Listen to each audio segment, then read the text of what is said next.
China holds a massive range of mountain topography, swinging from engineered cable car stations to alpine altitudes, where survival is never guaranteed. Planning a trip requires a realistic assessment of the terrain versus your own physical capabilities. Booking a grueling wild expedition when seeking a relaxing retreat becomes a logistical nightmare. Likewise, arriving at a famous peak expecting quiet isolation often leads to disappointment. To navigate these options, this decision tree categorizes over 40 ranges into 3 distinct investment paths. The first path covers high-infrastructure environments with a dense cultural history. The second focuses on visually stunning natural observation zones with strict accessibility rules. And the third path leads to the high-risk reaches of the Tibetan Plateau. Your success depends on aligning your physical limits and risk tolerance with the correct category. The sacred citadels are China's heavily engineered 5A-rated national parks, where access is the priority. The infrastructure used to grant that access is massive. At Mount Tai, you climb using 6,000 stone steps carved into the metamorphic rock. This results in immersion in thousands of years of history. Complexes like those on Mount Emei sit directly within the cloud layer. Even seemingly dangerous features, like the Huashan Plank Walk, function as highly regulated tourist experiences. Engineering has turned natural landmarks like the Gate of Heaven at Tianmen Mountain into accessible gateways. This level of safety and historical access comes at a cost: isolation. These are commercialized zones shared with thousands of domestic travelers daily. In the sacred citadels, nature serves as a curated setting for human engineering. For photographers seeking surreal biomes, the geological museums are the primary targets. These landscapes are the result of millions of years of geological pressure. At Zhangye, Danxia, compressed sandstone created vivid, rainbow-striped hills. This map shows why these environments require strict management. Because the sandstone is fragile, 97% of the area is restricted, leaving only a small illuminated pathway for visitors.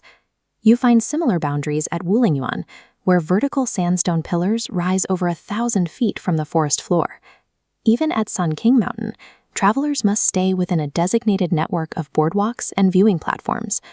This preservation also protects ancient art, like the 10,000 clay figures carved into the sandstone cliffs of Emei Mountain. Visiting these sites means acting as an observer on a boardwalk, separated from the terrain. The geological museums provide high visual payoff, but require you to accept a restriction of movement.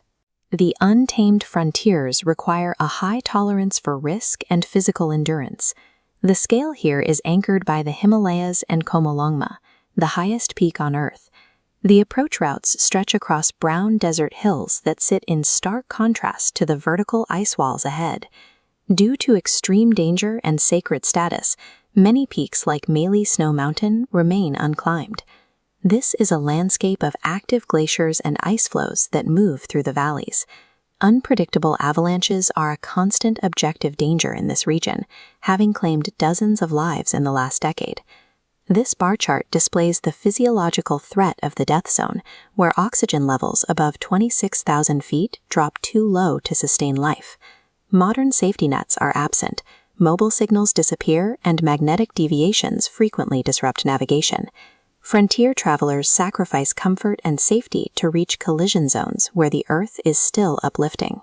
The ideal choice depends on the currency you wish to spend: money for access or physical effort for isolation. The first profile is the cultural tourist, who prioritizes history and comfort. For this profile, target the sacred citadels. Expect professional infrastructure, but prepare for heavy crowds. The second is the geophotographer, looking for specific visual results without technical climbing. Target the geological museums.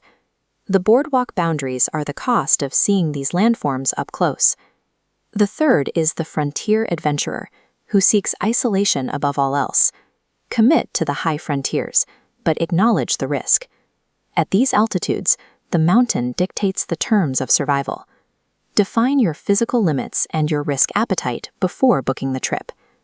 Whether you are crossing a glass bridge or pushing into the death zone, the value of the trip comes from matching your own capabilities with the mountain's